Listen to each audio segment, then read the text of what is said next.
दोस्तों आप सभी लोगों को तो पता ही है कि हम लोग जो है ना बस सीटेट के प्रीवियस ईयर के क्वेश्चन पेपर को सॉल्व कर रहे हैं, जो कि आने वाले सीटेट के पॉइंट ऑफ व्यू से काफ़ी ज़्यादा इंपॉर्टेंट है। तो दोस्तों आज की इस क्लास में हम लोग जो सीटेट के 2021-2022 को जो एग्जाम हुआ था उसके 4 जनवरी 2022 के हिंदी पेडागोजी के 15 इंपॉर्टेंट क्वेश्चंस को डिस्कस करने वाले हैं। तो चलिए दोस्तों क्लास को स्टार्ट कर लेते हैं। उससे पहले यदि आप लोगों ने अभी तक जो पिछली क्लासेस हैं उनको नहीं देखा है तो आपको नीचे डिस्क्रिप्शन और साथ ही में ऊपर आई बटन में लिंक मिल जाएगा, तो वहाँ से जाकर आप सभी लोग उन क्लासेस को भी ज़रूर से देख लें। तो साथ ही में दोस्तों यदि आप हमारे चैनल पर नए हैं और आपने यदि अभी तक हमारे चैनल को सब्सक्राइब नहीं किया तो प्लीज़ चैनल को सब्सक्राइब जरूर से कर लें। साथ ही में बेल आइकन को प्रेस करके ऑल के बटन पर सेट कर लें ताकि जो नेक्स्ट जो क्लासेस है ना उनका नोटिफिकेशन आपको मिलता रहे। तो दोस्तों यदि आप लोगों ने जो हमारी पिछली क्लासेस है उनको यहाँ पर कंटिन्यू यहाँ पर देखा है ना, यदि आप लोगों ने उन क्लासेस को भी देखा है तो आपको पता ही होगा कि हम लोग जो है ना पेडागोजी किस प्रकार से सॉल्व कर सकते हैं। तो दोस्तों देखिएगा, पहला क्वेश्चन देख रहे हैं आज की इस क्लास का, निम्नलिखित में से कौन सा लेखन कौशल का उच्चतम स्तर है। यहाँ पर बात क्या हो रही है, लेखन कौशल का उच्चतम स्तर कौन सा है। तो दोस्तों हमने आपको बताया था कि पेडागोजी को सॉल्व करते समय सबसे पहले तो क्वेश्चन को अच्छे से पढ़ना है, उसके बाद क्या करना है, आपको नेगेटिव टैग वर्ड्स देखना है, हम देखेंगे जैसा कि अभी। और उसके बाद में दोस्तों जो नहीं हो सकते आंसर उनको हटाना है, और जो आंसर बचता है ठीक है ना, उसको यहाँ पर अच्छे से देखना है कि ये क्वेश्चन का आंसर हो सकता है या नहीं। तो देखिए दोस्तों हम उसी प्रकार से क्वेश्चन को सॉल्व करते हैं। हमने क्वेश्चन को अच्छे से पढ़ लिया है कि लेखन कौशल का उच्चतम स्तर कौन सा है। आपका ऑप्शन है सही वर्तनी। क्या जो सही वर्तनी है क्या वह लेखन कौशल का उच्चतम स्तर हो सकता है? बिल्कुल भी नहीं। क्या दोस्तों सिर्फ सही वर्तनी करके ही लेखन कौशल का उच्चतम स्तर को प्राप्त किया जा सकता है? ऐसा नहीं है, और भी चीज़ें रहती हैं उनको भी सही करना रहता है। संयुक्त अक्षर लिखना, क्या दोस्तों संयुक्त अक्षर लिखना भी जो है ना लेखन कौशल का उच्चतम स्तर हो सकता है? बिल्कुल नहीं। लेख लिखना तो ये हो सकता है, क्योंकि दोस्तों देखिए यदि लेख लिखना आ जाए तो उसमें सही वर्तनी भी होगी, संयुक्त अक्षर भी अच्छे से लिख सकेंगे, तो ये लेखन कौशल का उच्चतम स्तर हो सकता है। लेकिन हम फोर्थ वाला और देखेंगे, वाक्यों में कठिन शब्दों का प्रयोग करना। क्या सिर्फ कठिन शब्दों का प्रयोग करना ही लेखन कौशल का उच्चतम स्तर है? बिल्कुल नहीं है। ये तीनों के तीनों दोस्तों ऑप्शन नंबर 3 है ना, इसमें आ जाएंगे। तो लेख लिखना लेखन कौशल का एक उच्चतम स्तर माना जाता है। तो राइट आंसर ऑप्शन नंबर यहाँ पर थर्ड हो जाएगा। नेक्स्ट क्वेश्चन को देखेंगे दोस्तों, आप भाषा शिक्षक के रूप में पाठ्य सामग्री के किस स्वरूप को अपनाना चाहेंगे। दोस्तों यदि आप जब भी पेडागोजी को सॉल्व करें ना तो अपने आप को एक टीचर के तौर पर देखें और कल्पना कीजिए कि आप एक क्लास में पढ़ा रहे हैं, ठीक है ना। शिक्षक के रूप में पाठ्य सामग्री के किस स्वरूप को अपनाना चाहेंगे। आप एक भाषा शिक्षक हैं और पाठ्य सामग्री के किस स्वरूप को अपनाना चाहेंगे। तो देखिएगा अमूर्त विवरण, इनको तो हम जो अमूर्त विवरण है ना इनको बिल्कुल नहीं अपनाएंगे। क्यों? क्योंकि दोस्तों देखिए बच्चा जो है ना 1 से 5वीं तक का है ना, तो वह अमूर्त विवरणों को किस प्रकार से समझेगा, है ना, नहीं समझ पाएगा, मतलब उसे प्रॉब्लम होगी। तो यहाँ पर देखिए ऑप्शन नंबर 1 और ऑप्शन नंबर 3 में से हो सकता है मूर्त विवरणात्मक और अवधारणात्मक। ठीक है, अवधारणात्मक भी ठीक है, लेकिन दोस्तों यहाँ पर जो विश्लेषण है ना ये यहाँ पर इससे बेटर है, क्योंकि विश्लेषण में क्या होता है कि कोई भी चीज़ है उसको छोटे छोटे पार्ट्स में डिवाइड करके पढ़ाई जाती है। मूर्त मतलब जो बच्चे के सामने उपस्थित है और जो वस्तु सामने उपस्थित है उसके एक एक चीज़ के बारे में उसको बताना। तो हम एक भाषा शिक्षक के रूप में मूर्त विवरणात्मक और विश्लेषण को अपनाना चाहेंगे। तो राइट आंसर ऑप्शन नंबर यहाँ पर फर्स्ट हो जाएगा। नेक्स्ट क्वेश्चन को देखिएगा दोस्तों, पियाजे के अनुसार भाषा अर्जन की प्रक्रिया है। यहाँ पर ये थोड़ा मतलब कि हटके क्वेश्चन आ गया है, क्योंकि दोस्तों देखिए पियाजे का आपने इस प्रकार क्वेश्चन तो नहीं पढ़ा होगा, तो इसलिए दोस्तों आपको पियाजे के सिद्धांत को कंप्लीटली यहाँ पर पढ़ लेना है। यदि आपने अभी तक पियाजे के सिद्धांत को नहीं पढ़ा है तो आपको नीचे डिस्क्रिप्शन में लिंक मिल जाएगी, वाइगोस्की का, पावलव का, ठीक है ना, स्किनर का, थॉर्नडाइक का और पियाजे का सिद्धांत। तो ये सभी के सभी दोस्तों हम लोगों ने यहाँ पर पढ़ रखे हैं। यदि आपने उन क्लासेस को नहीं देखा है तो आपको नीचे डिस्क्रिप्शन में लिंक मिल जाएगी, वहाँ से जाकर आप लोग देख लीजिए। तो पियाजे के अनुसार भाषार्जन की प्रक्रिया है, देखिए सहचारजन्य, बिल्कुल भी ये पियाजे जी ने नहीं कहा है, ना ही सामाजिक, ये तो वाइगोत्स्की जी ने कहा है, तो ये दोनों तो गलत हो गए। सुमेलन भी नहीं है, युक्ति जन्य, ये बिल्कुल सही हो जाएगा अकॉर्डिंग टू पियाजे। और अकॉर्डिंग टू हम सीटेट की जो ऑफिशियल आंसर की ना उसके अकॉर्डिंग आपको आंसर बता रहे हैं। अब बात पियाजे की हुई है तो पियाजे से रिलेटेड कुछ क्वेश्चन हम डिस्कस कर लेते हैं कि इन्होंने जो है ना वह संज्ञानात्मक विकास का सिद्धांत दिया है। कौन सा सिद्धांत दिया है? संज्ञानात्मक विकास का सिद्धांत दिया है, और उन्होंने 4 अवस्थाएं बताई हैं। कौन कौन सी हैं? सबसे पहली हो जाएगी संवेदी गामक अवस्था। कौन सी अवस्था? संवेदी गामक अवस्था, जो कि जन्म से लेकर 2 वर्ष तक की है। याद रखना है आपको, इनकी अवधि पूछ ली जाती है। 2 से लेकर 7 वर्ष तक की जो अवस्था है वह है पूर्व संक्रियात्मक अवस्था। 7 से लेकर 11 वर्ष तक की जो अवस्था है वह मूर्त संक्रियात्मक अवस्था। ये कई बार आ चुका है कि 7 से 11 वर्ष की अवस्था कौन सी है, तो मूर्त संक्रियात्मक अवस्था। और 11 से लेकर 15 वर्ष तक या 16 वर्ष तक मानी जाती है तो वह है अमूर्त संक्रियात्मक अवस्था। ठीक है ना दोस्तों। आप इन सभी को अच्छे से यहाँ पर पढ़ लेना, सिद्धांत को अच्छे से देख लेना, तो आपको और अच्छे से समझ में आ जाएंगी। नेक्स्ट क्वेश्चन को देखिएगा, एक विद्यार्थी जिसके घर की भाषा और विद्यालय की भाषा अलग अलग है। ऐसा होता है दोस्तों, कई विद्यार्थी ऐसे रहते हैं जिनकी घर की भाषा और विद्यालय की भाषा अलग अलग है। आप एक संसाधन के रूप में उसकी कैसे मदद कर सकते हैं? तो देखिएगा, उसे कक्षा में अधिक समय ध्यान देकर, ऐसा कुछ नहीं है कि उस पर ही सिर्फ अलग से ध्यान दें। कक्षा में बहुभाषिकता को संसाधन के रूप में उपयोग करके ये हो सकता है, बट हमको यहाँ पर ऑप्शन नंबर 3 और 4 को भी देखना होगा। उसको गृह कार्य से संबंधित कार्यों में लचीलापन देकर, ये ऐसा नहीं है, ठीक है ना। कक्षा में उसकी मातृभाषा में शिक्षण करके, ये ठीक है, ये भी गलत हो जाएगा दोस्तों। यहाँ पर राइट आंसर ऑप्शन नंबर 2 हो जाएगा कि कक्षा में बहुभाषिकता को संसाधन के रूप में उपयोग करके। नेक्स्ट क्वेश्चन को देखेंगे दोस्तों। नेक्स्ट क्वेश्चन है, ट्रांसलैंग्वेजिंग एक भाषा दूसरी भाषा में जाना, ठीक है ना। ट्रांसलैंग्वेजिंग का मतलब क्या होता है? एक भाषा से दूसरी भाषा में जाना के संबंध में इन कथनों आ और बा पर विचार करें। तो देखिए, आ और बा क्या कहते हैं? ट्रांसलैंग्वेजिंग, इसका मतलब क्या है? एक भाषा से दूसरी भाषा में जाना। बहुभाषावाद के एक लचीला स्वरूप है, ठीक है। बा है ट्रांसलैंग्वेजिंग संप्रेषण क्षमता के संवर्धन के लिए जानी गई भाषाओं के बीच एक भाषा से दूसरी में व्यवहार करना है। तो ट्रांसलैंग्वेजिंग का मतलब क्या होता है? एक बार फिर हम आपको बताते हैं, एक भाषा से दूसरी भाषा में जाना क्या है, ट्रांसलैंग्वेजिंग का मतलब होता है। तो दोस्तों देखिएगा, यहाँ पर कौन सा सही है और कौन सा गलत है आपको यहाँ पर बताना है। तो देखिएगा, यहाँ पर ऑप्शन नंबर 3 बिल्कुल यहाँ पर सही हो जाएगा। आ और बा दोनों बिल्कुल सही है, ठीक है ना दोस्तों।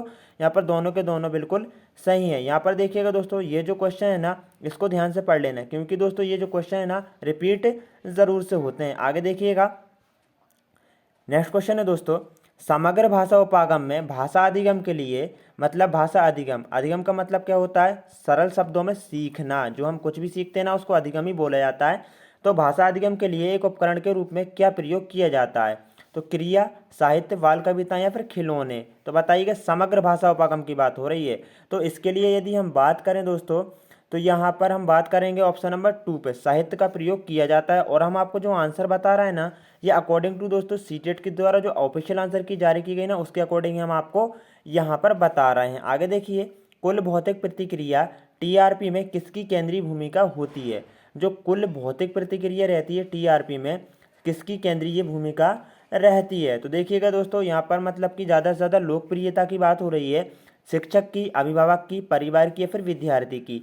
तो ये होती है शिक्षक की। किसकी होती है दोस्तों? शिक्षक की महत्वपूर्ण भूमिका होती है। तो राइट आंसर ऑप्शन नंबर यहाँ पर 1 हो जाएगा।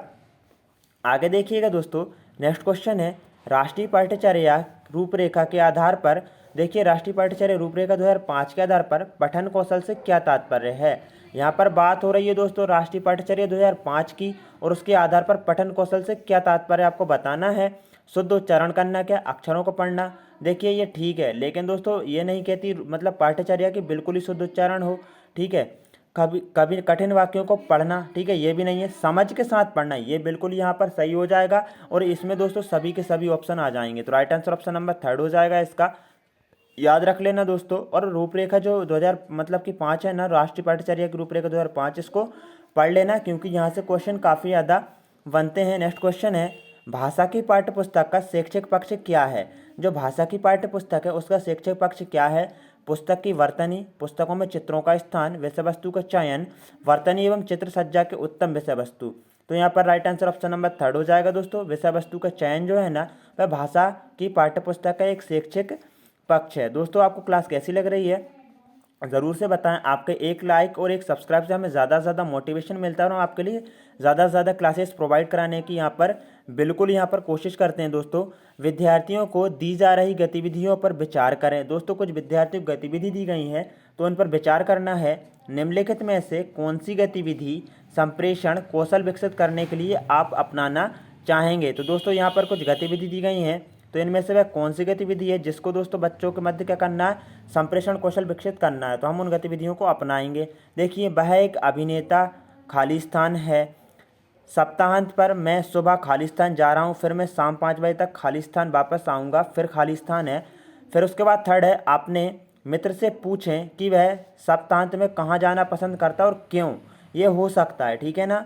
अपने सहपाठी से उन 2 बिंदुओं के बारे में पूछे जिनका ध्यान वे समूह चर्चा के समय रखते या रखती हैं। तो दोस्तों देखिएगा यहाँ पर हम ऑप्शन नंबर 3 और ऑप्शन नंबर 4 का बिल्कुल यहाँ पर क्या करेंगे, प्रयोग करेंगे, इसे ही अपनाना चाहेंगे। इससे क्या होगा, बच्चों के संप्रेषण कौशल का विकास होगा। वह एक अभिनेता है, इसमें कैसे हो सकता है, सप्ताहांत में सुबह, सिर्फ एक वाक्य में उत्तर हो रहा है ना, तो ये नहीं होगा। यहाँ पर ऑप्शन नंबर 3 और 4 किस में दिया गया, तो ऑप्शन नंबर 4 में दिया गया, तो राइट आंसर ऑप्शन नंबर यहाँ पर 4 हो जाएगा। तो दोस्तों आपको क्लास कैसी लग रही है एक बार जरूर से बताएं। आगे देखेंगे, नेक्स्ट क्वेश्चन को देखिएगा दोस्तों। नेक्स्ट क्वेश्चन है, स्टीफन क्रेशन के अनुसार कौन सी अचेतन प्रक्रिया है, किसके अनुसार, स्टीफन क्रेशन के अनुसार कौन सी अचेतन क्रिया है, सीखना, अर्जन, सुनना या फिर संप्रेषण। यदि हम बात करें स्टीफन क्रेशन के अनुसार तो अर्जन जो है ना वह एक अचेतन प्रक्रिया, तो राइट आंसर ऑप्शन नंबर यहाँ पर 2 हो जाएगा। आगे देखिएगा दोस्तों, नेक्स्ट क्वेश्चन है, वाइगोस्की के अनुसार जो बच्चे खाली स्थान का व्यापक उपयोग करते हैं वे अन्य बच्चों की तुलना में जटिल कार्यों को अधिक प्रभावी ढंग से सीखते हैं। तो दोस्तों देखिए वाइगोस्की जी का क्वेश्चन हो ऐसा तो हो ही नहीं सकता। पियाजे और वाइगोस्की इन दोनों के दोस्तों क्वेश्चन बिल्कुल यहाँ पर कंपलसरी पूछे ही जाते हैं, 1 से 2 तो पूछे ही जाते हैं। तो दोस्तों निजी भाषण बिल्कुल इसका करेक्ट हो जाएगा। यहाँ पर देखिएगा वाइगोस्की के अनुसार जो बच्चे निजी भाषण का व्यापक उपयोग करते हैं वे अन्य बच्चों की तुलना में जटिल कार्यों में प्रभावी ढंग से सीखते हैं। कौन सा भाषण दोस्तों, हम बात कर रहे हैं निजी भाषण की, तो यहाँ पर आप समझ लीजिएगा निजी भाषण, ठीक है ना। राइट आंसर ऑप्शन नंबर यहाँ पर 3 हो जाएगा। नेक्स्ट क्वेश्चन देखेंगे, देखिए फिर से पियाजे का क्वेश्चन आ गया है। पियाजे के अनुसार भाषा का विकास खाली स्थान से खाली स्थान तक होता है। तो बताइएगा पियाजे का जो विकास है वह कहाँ से कहाँ तक होता है। तो दोस्तों देखिएगा इसका राइट आंसर ऑप्शन नंबर 3 हो जाएगा। पियाजे के अनुसार भाषा का जो विकास है ना वह आत्म केंद्रित से सामाजिक की ओर होता है।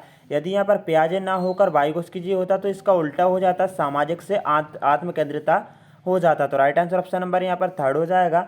आगे देखेंगे दोस्तों, नेक्स्ट क्वेश्चन है, कक्षा में चर्चा के दौरान कक्षा 5 की एक विद्यार्थी भ्रष्टाचार के कारणों पर अपना दृष्टिकोण प्रस्तुत करती है। इस दौरान ना तो वह दूसरों के विचारों से सहमति प्रकट कर रही है और ना ही वह दूसरों के नज़रिए से विषय वस्तु को देखने की कोशिश कर रही है। पियाजे के अनुसार वह किस प्रकार के भाषण में शामिल है। फिर से पियाजे के अनुसार तो दोस्तों वह आत्मकेंद्रिता भाषण में है। क्यों, क्योंकि दोस्तों देखिए ना ही तो वह दूसरे के नज़रिए से विषय वस्तु को देखने की कोशिश कर रही है ना, मतलब क्या कर रही है, ना तो वह दूसरों के विचारों से सहमति प्रकट कर रही हो, ना ही दूसरों के मतलब नज़रिए से विषय वस्तु को देखने की कोशिश कर रही, बल्कि किसका, अपना दृष्टिकोण प्रस्तुत कर रही है। तो ये क्या हो जाएगा, आत्म केंद्रित हो जाएगा। देखिए निजी भाषण किसने दिया, वाइगोस्की जी ने दिया, तो ये तो गलत ही होगा ना। तो राइट आंसर ऑप्शन नंबर यहाँ पर 1 हो जाएगा। दोस्तों आज की इस क्लास का हम लोग अंतिम क्वेश्चन देख रहे हैं।